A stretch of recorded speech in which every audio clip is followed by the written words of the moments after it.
Hi hello ನಮಸ್ತೆ, welcome back to another video. ಇವತ್ತಿನ ವಿಡಿಯೋದಲ್ಲಿ ಗೃಹಲಕ್ಷ್ಮಿ ಯೋಜನೆಯ ಬಗ್ಗೆ ಕೆಲವೊಂದು ಅಪ್ಡೇಟ್ಗಳು ಬಂದಿದೆ. ಅದರ ವಿಷಯಗಳನ್ನು ಸ್ಟೆಪ್ ಬೈ ಸ್ಟೆಪ್ ಹೇಳ್ತಾ ಹೋಗ್ತೇನೆ. ಏನಪ್ಪ ವಿಷಯ ಅಂತ ಹೇಳಿದ್ರೆ, ಕರ್ನಾಟಕದಲ್ಲಿ 5 ಯೋಜನೆಗಳನ್ನು ಜಾರಿಗೆ ತಂದಿದ್ರು ಗೌರ್ಮೆಂಟ್, ಕಾಂಗ್ರೆಸ್ ಸರ್ಕಾರ.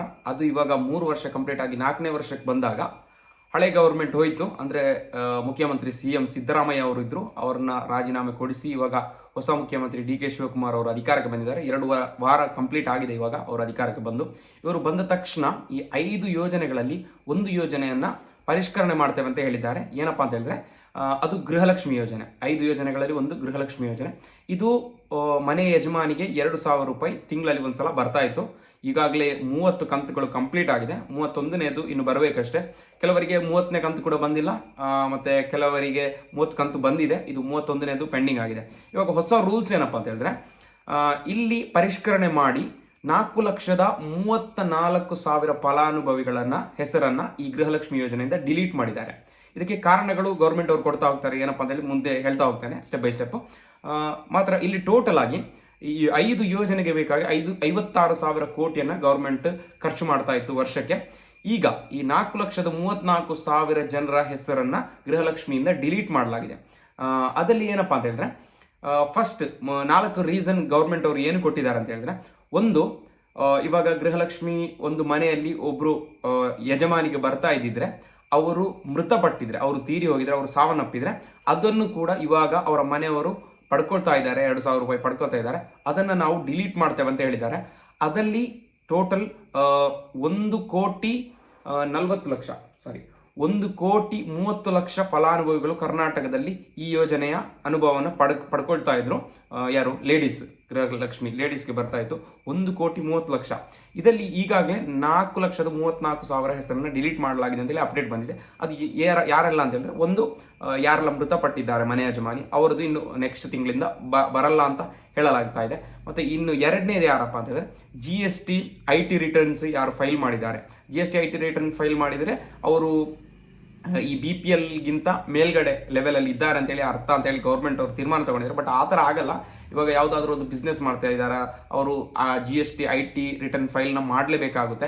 ಅದರಲ್ಲಿ ಅವರು ಇನ್ಕಮ್ ಎಷ್ಟು ಇರುತ್ತೆ ಅದು ಬೇರೆ ವಿಷಯ. ಬಟ್ IT ರಿಟರ್ನನ್ನು ಒಂದು ಸ್ಟ್ಯಾಂಡರ್ಡ್ ಆಗಿ ತಗೊಂಡಿದ್ದಾರೆ. ಅದು ಯಾರೆಲ್ಲ ಕಂಪ್ಲೀಟ್ ಮಾಡ್ತಾರೆ, ಯಾರೆಲ್ಲ ಪೇ ಮಾಡ್ತಾ ಇದ್ದಾರೆ, ಅವರಿಗೆ ಇನ್ನು ಮುಂದೆ ಗೃಹಲಕ್ಷ್ಮಿಯಿಂದ 2,000 ರೂಪಾಯಿ ಬರಲ್ಲ.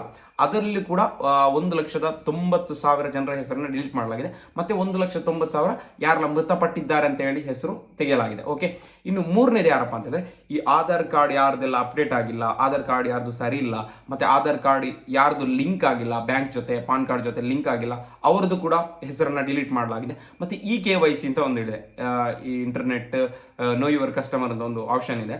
ಅದನ್ನು ಕೂಡ ಯಾರು ಕಂಪ್ಲೀಟ್ ಮಾಡಿಲ್ಲ, ಅವರ ಹೆಸರು ಕೂಡ ಡಿಲೀಟ್ ಮಾಡೋ ಚಾನ್ಸಸ್ ಇದೆ.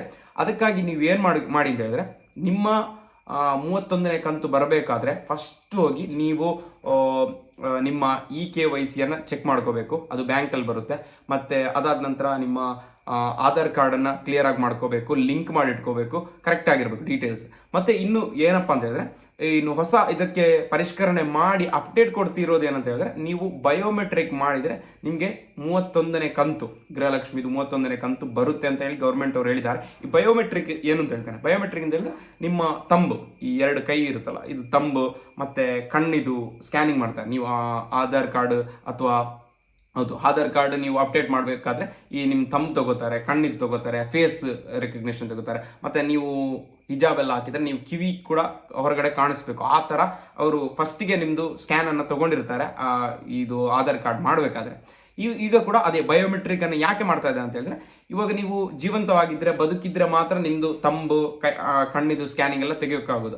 ಯಾರೆಲ್ಲ ಮೃತಪಟ್ಟಿರ್ತಾರೋ ಅವರ ಹೆಸರನ್ನು ಡಿಲೀಟ್ ಮಾಡೋದಕ್ಕೆ ಬೇಕಾಗಿ ನೀವು ಹೋಗಿ ಬಯೋಮೆಟ್ರಿಕ್ ಅನ್ನು ಮಾಡಲೇಬೇಕಾಗುತ್ತೆ. ಬಯೋಮೆಟ್ರಿಕ್ ಇಲ್ಲ ಅಂತ ಹೇಳಿದ್ರೆ ನಿಮಗೆ ನೆಕ್ಸ್ಟ್ ಮಂತಿಂದ ಕನ್ಫರ್ಮ್ ಆಗಿ ಹಣ ಬರೋದೇ ಇಲ್ಲ. ಅದನ್ನೊಂದು ಗಮನದಲ್ಲಿ ಇಟ್ಕೊಳ್ಳಿ. ಬಯೋಮೆಟ್ರಿಕ್ ಎಲ್ಲಿ ಮಾಡ್ತಾರೆ ಅಂತ ಹೇಳಿದ್ರೆ, ನೀವು ನಿಮ್ಮ ಊರಿನ ಗ್ರಾಮ 1 ಕೇಂದ್ರಗಳಿದ್ದಾವೆ ಅಥವಾ ಸೈಬರ್ ಸೆಂಟರ್ಗಳು. ಮುಂಚೆಲ್ಲ ಸೈಬರ್ ಸೆಂಟರ್ಗಳಿತ್ತು, ಇವಾಗೆಲ್ಲ ಗ್ರಾಮ 1 ಮತ್ತೆ ಡಿಜಿಟಲ್ 1, ಬೆಂಗಳೂರಲ್ಲಿ ಬೆಂಗಳೂರು 1, ಕರ್ನಾಟಕ 1, ಈ ಥರ ಎಲ್ಲ ಓಪನ್ ಆಗಿದೆ. ಸೈಬರ್ ಸೆಂಟರ್ಗಳಲ್ಲಿ ಹೋಗಿ ಅಲ್ಲಿ ಹೋಗಿ ನಿಮ್ಮ KYC ಅನ್ನು ಮಾಡಿಸಿ ಅಲ್ಲಿ ಆಧಾರ್ ಕಾರ್ಡು ಅಪ್ಡೇಟ್ ಮಾಡ್ತಾರೆ, ಮತ್ತೆ ನಿಮ್ಮ ಬಯೋಮೆಟ್ರಿಕ್ ಅನ್ನು ಕೂಡ ಅಪ್ಡೇಟ್ ಮಾಡ್ತಾರೆ.